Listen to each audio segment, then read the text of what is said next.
Start the topic Bronsted-Lowry concept of acid and base. Topic is Bronsted-Lowry and Lowry concept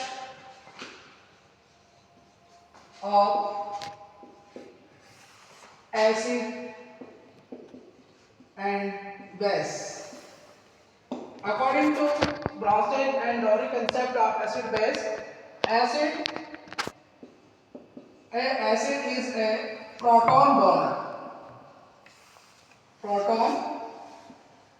or H plus ion donor, and base is, and examples of acids is HCl, HNO3, H2SO4, etc. And base,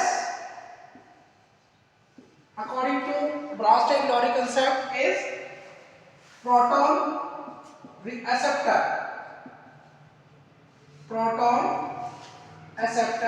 The proton means H plus ions. Acceptor.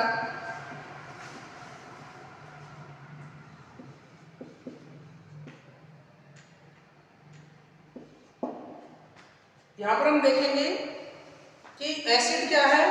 ऐसा कोई भी पदार्थ जो proton या H plus ion reaction में देता है या डोनर के रूप में काम करता है, जैसे HCl, HNO3, H2SO4 others acids की हम बात करेंगे। बेस जो एक्सेप्ट करता है प्रोटॉन को रिएक्शन के अंदर। इसके अंदर हम देख सकते हैं, जैसे एग्जांपल्स इसकी हम बात करेंगे तो Cl minus, OH minus, Br minus, etc. and H2 also we can use here. तो यहाँ पर H2O ये सब क्या है, बेस के एग्जांपल्स हुए।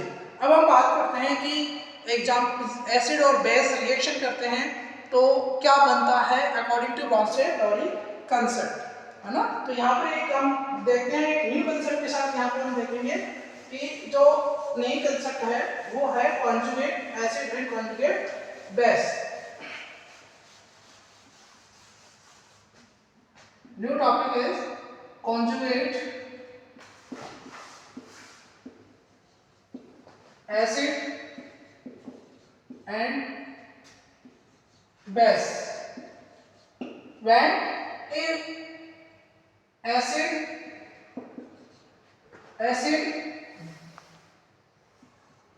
donate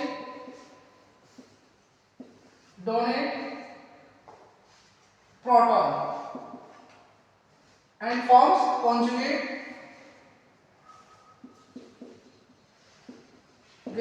base, and base accept proton H plus ion and forms conjugate acid.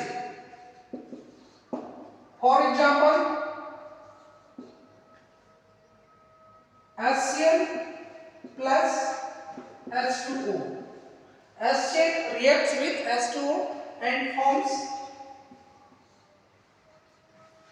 H3O plus and Cl minus. Here HCl behave like acid and give and donate a proton, and H2O behave like a base and accept a proton from HCl, and it convert into a conjugate acid.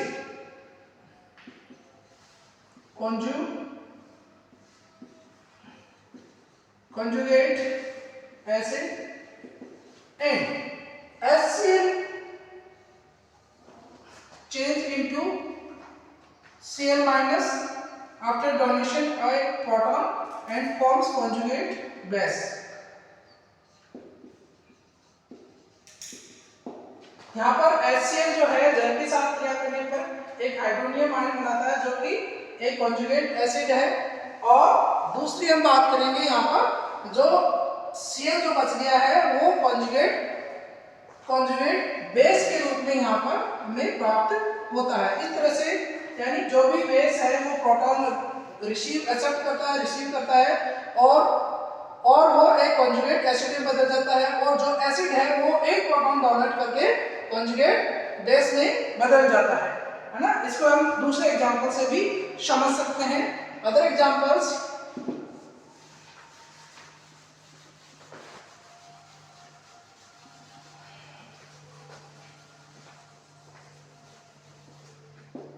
example number 2,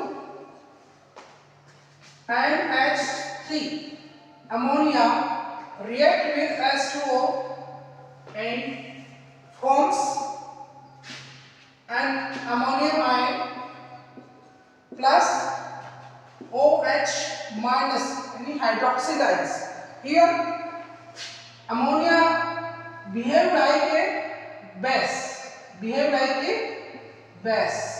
and H2O behave like a acid. H2O convert into OH minus ions and ammonia forms a conjugate acid. Conjugate acid and OH, which is react as an acid, convert into conjugate base.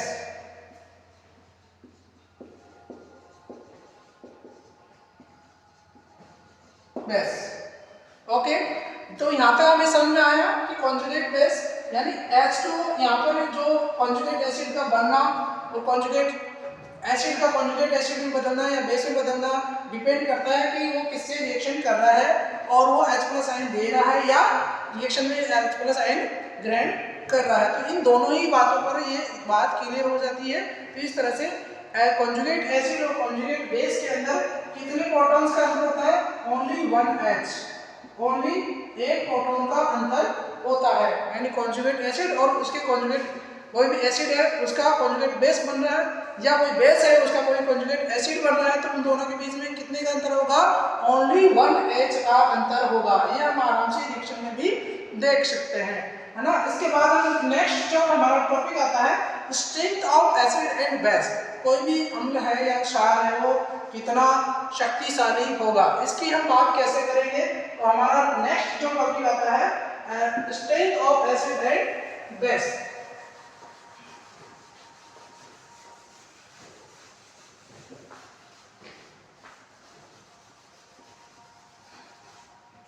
Next topic लिखिए strength of acid and base.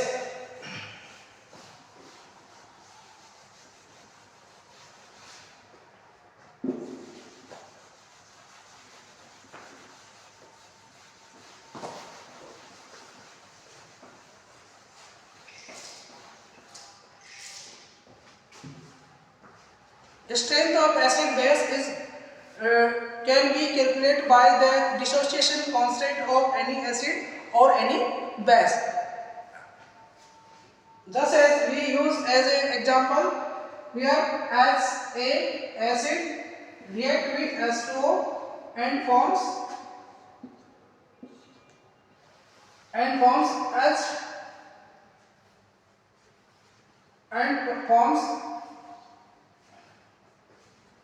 H3O plus A minus. Now we can calculate as dissociation constant, acid dissociation constant Ka will be active mass of reactant upon active mass of product upon active mass of reactant. Active mass H3O plus A minus and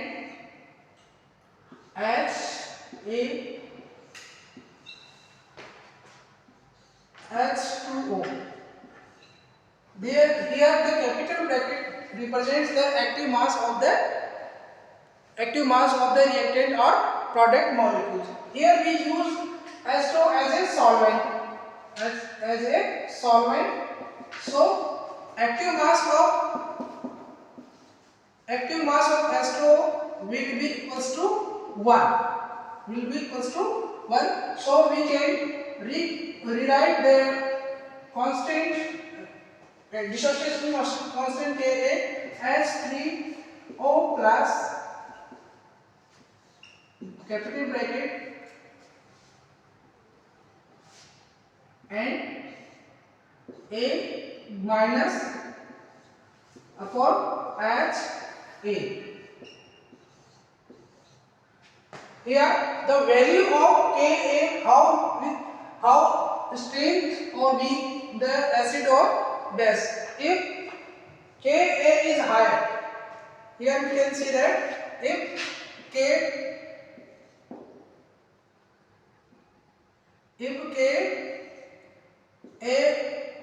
is large value, acid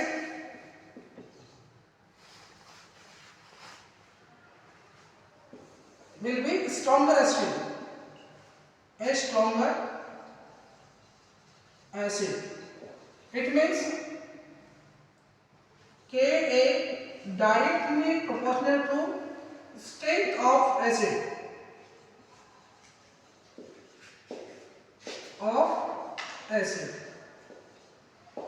इसका मतलब यह हुआ कि जैसे जैसे dissociation constant की value बढ़ेगी वैसे वैसे हमारे अम्ल की जो स्ट्रेंथ है, क्षमता है, वो बढ़ती चली जाएगी. नेक्स्ट हम जो एक यूज करते हैं strength on the basis of pKa value, है ना. pKa वैल्यू क्या है यहाँ पर? pKa एंड pKb ये भी हम यूज करते हैं. pKb तो यहाँ पर pKa is minus log pKa equals to minus log Ka, logarithm minus logarithm of pKa.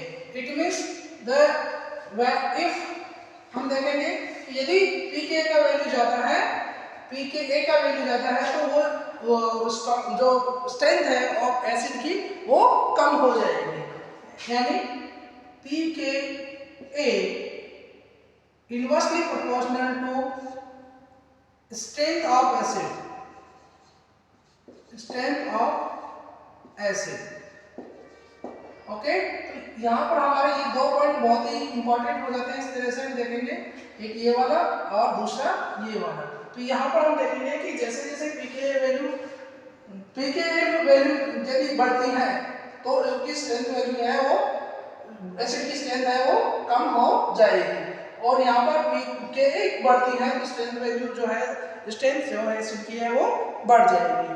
Okay, तो यहाँ तक आपको समझ में आएगा, आगे होगा, मैं आशा करता हूँ. इसी तरह से हम देखेंगे दूसरा बेस के संदर्भ में हम देखते हैं कि कोई भी बेस है और उसका डिसोसिएशन कांस्टेंट के आधार पर उसकी वैल्यू क्या होगी और उसको कैसे कैलकुलेट करेंगे.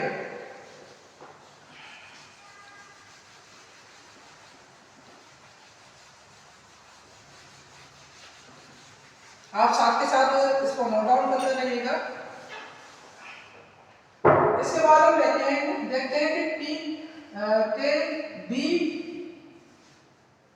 KB and pKb for a base, है ना. तो यहाँ पर pKb क्या है? यहाँ पर डिसोसिएशन कांस्टेंट है बेस के लिए, है ना. Kb है dissociation constant for a base. इसको हम एग्जांपल से समझ सकते हैं। यहाँ पर एक एग्जांपल लेते हैं, जैसे कोई भी बेस है और बेस को हम बी से प्रेजेंट करते हैं, प्लस उसकी रिएक्शन हम H2O से कराते हैं। तो यहाँ पर ये जो रिएक्शन होगी हम देखेंगे कि यहाँ पर बेस क्या है। बेस अपने आप में आपको पता है कि बेस एक्सेप्ट ए प्रोटॉन, एक्सेप्ट ए प्रोटॉन। तो यहाँ पर ये जो है प्रोटॉन दे देगा, ये बेस है और ये बिहेव लाइक ए एसिड, और यहाँ पर ये बनेगा BH plus OH minus. Okay, तो ये है कॉन्जुगेट एसिड एंड ये है कॉन्जुगेट बेस। ओके, अब इसके लिए, इस रिएक्शन के लिए हमें क्या निकालना है, डिसोसिएशन कांस्टेंट निकालना है। ओके, तो यहाँ पर हम फिर से देखते हैं कि डिसोसिएशन कांस्टेंट कैसे निकालेंगे। तो यहाँ पर हम देखेंगे कि active mass of product upon active mass of reactant, Kb equals to active mass of product BH and capital bracket OH minus, ये हाइड्रोक्सिल आ जाएगा और नीचे आ जाएगा B active mass of B base and active mass of H2O। Because we already discussed here the aqueous H2 is a solvent, so H2, because H2 active mass of H2 will be 1, so we can rewrite the above calculation or formula here.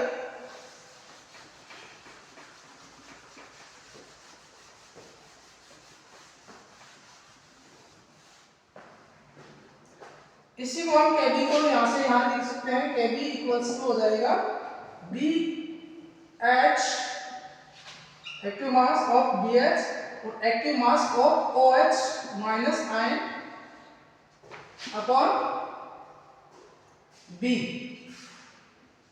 Okay, now we, यदि किसी हम देखेंगे इसमें other cases देखेंगे कि कोई भी acid है या बेस है, वो कब स्ट्रॉन्गर होगा कब वीक होगा, तो यहाँ पर हम दो कंडीशन अप्लाई करते हैं, है ना।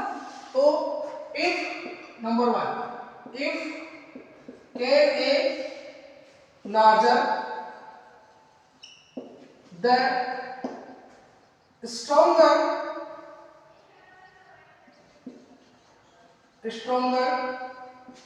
base, it means Kb यहाँ पे भी हम Kb करेंगे, sorry, Kb is directly proportional to strength और basic strength,